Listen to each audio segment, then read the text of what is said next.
Hello and welcome back to Simon's Rants. I'm Simon and today I'm giving my on second thought on Once Upon a Time in Hollywood. Now, this is your spoiler warning. If you haven't seen this movie yet, you should go watch it, come back, and we'll talk about it then.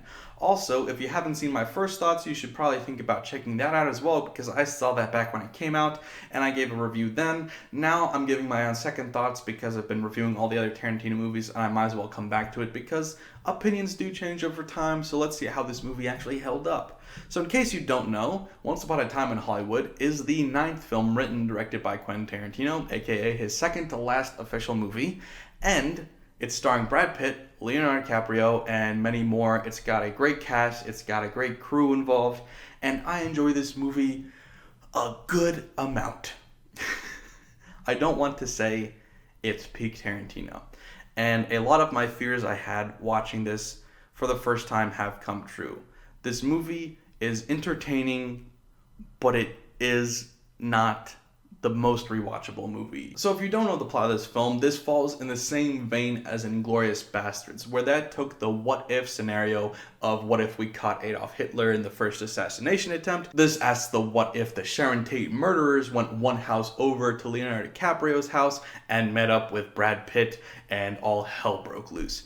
And there is so much to love, and there's so much entertainment involved, and Leo and Brad Pitt's bromance in this movie, I adore it. I've said previously, this might be, and is still, my favorite Brad Pitt performance of his career, which is saying a lot. He's a great actor. I love him so much in this movie, and his bromance, his chemistry with Leo is phenomenal. You've got two great actors bouncing off of each other in this movie, and they're phenomenal. However, I did note back when I saw this the first time that I was scared about the rewatchability of this movie because we spend a lot of time on the character of Sharon Tate, who in this version doesn't really matter because Sharon Tate doesn't get murdered in this universe because the murderers go over to Brad Pitt's house. So we spend all this time on Sharon Tate, who for a first time viewer, you're on edge about. Every time you see her, you're wondering, is she going to get attacked now? Is she going to get attacked now? What's going to happen to her? What's going to happen to her? And when you come to the end of the movie and she doesn't get attacked, you've got all of this runtime of pointless scenes falling around a girl that's uninvolved in this story in any way. The only thing she does in the whole movie is at the very end, she invites Leonardo DiCaprio over to her house. That's it. That's it. That's the only thing that she's involved with in this movie. So you've got all of these scenes playing her up that go nowhere. And it's a shame because it really does lack rewatchability. This movie was made as an experience piece, and it worked really well as an experience the first time I watched it, but my fears after having seen it were realized watching it again, where you go, yeah, there's a lot of dead air in this movie. And the first time you watch it, you understand why, or at least you think you understand why you're falling around this girl, because you think she's important, and there's a lot of tension built because of that. But on a rewatch, you're going, why do we care about this girl right now? I care about Brad Pitt. Show me more Brad Pitt. I care about Leo. Show me more Leo, because they're interesting characters who are important to the plot. And on top of that, they've got a flamethrower that they burn up hippies with. And it's fantastic, and it's great, and it's entertaining. And I love their story. I love that story arc. I love everything about it. But you've got intermittent cuts of this pointless girl that this runtime is overly stuffed with anyway. It's 2 hours and 40 minutes long already. And I said when I first saw it that it felt a little long. It feels longer now. It feels a lot longer now because you're noticing how much of this story is pointless. You're noticing how much of it leads nowhere. And I'm okay with slow burn movies. I'm okay with plots like that. I'm not the type of person that says, I don't want to watch a movie because it's too long. I've never said that about a movie. I enjoy long movies. I love Dr. Mabuse the Gambler. It's a 4.5 hour long movie, and I love the crap out of that movie because it uses up that runtime. This movie could have been an hour shorter, probably, and we still would have gotten the same amount of goodness out of it because we're wasting so much time in this movie. Now, I'm saying a lot of negative things about it because I talked about how good it was in the last review. And it's still a good movie because it's very good from the majority of the film's perspective, where you've got Leo and Brad, and I love them. Like I said, I love them. And you've got this tension building between Brad Pitt and these hippies this whole movie. So by the point that he beats the crap out of them, oh, you love it so much. And then when Leo brings out the flamethrower, it's amazing. And I love that. I love the story arc of Leo becoming the old actor that nobody cares about to trying to actually kind of redeem himself and supposedly doing that with the spaghetti westerns.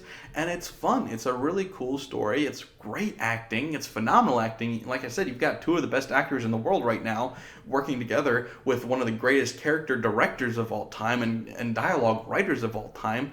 So it's a great culmination that all comes together that if you cut out all this pointless Sharon Tate stuff, it would have been a phenomenal movie.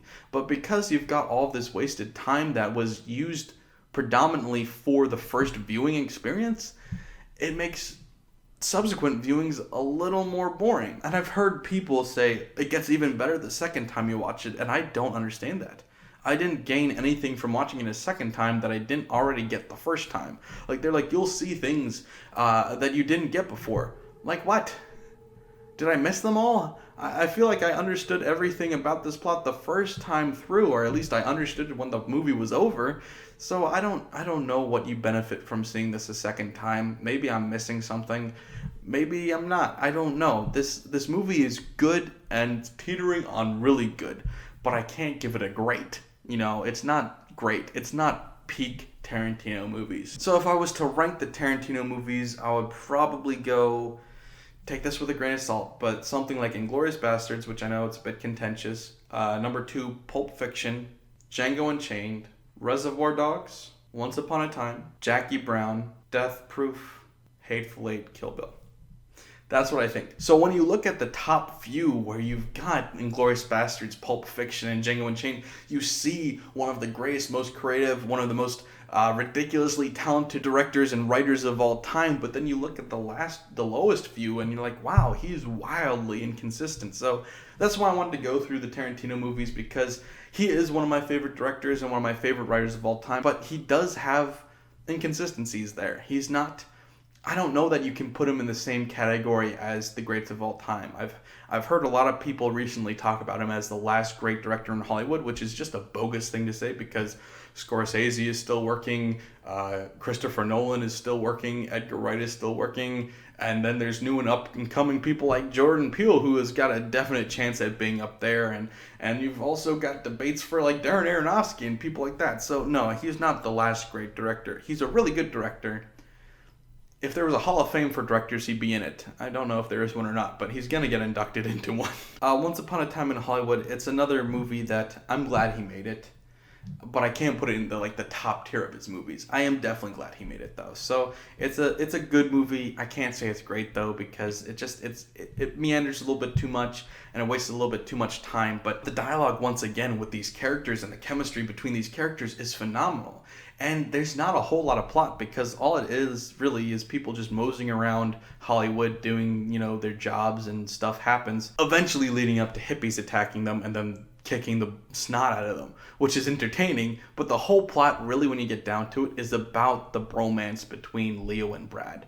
And it's phenomenal. So even though there's not a whole lot going on, what is going on is great. So yeah, if we had just cut out the Sharon Tate stuff, this movie could have probably been a 9 to a 10. But because it's a little bit too slow, it's needlessly long, it's a little too pretentious, a little bit too full of itself. I think Tarantino is becoming a little too self-aware in that way. It's not quite as good, but it's definitely still very good, and I enjoyed it a lot, even the second time around. So thanks for watching, guys. I hope you liked it. Please let me know in the comments below what you guys thought. If you're new here, please subscribe, and of course, don't forget to like and share. Thanks, guys.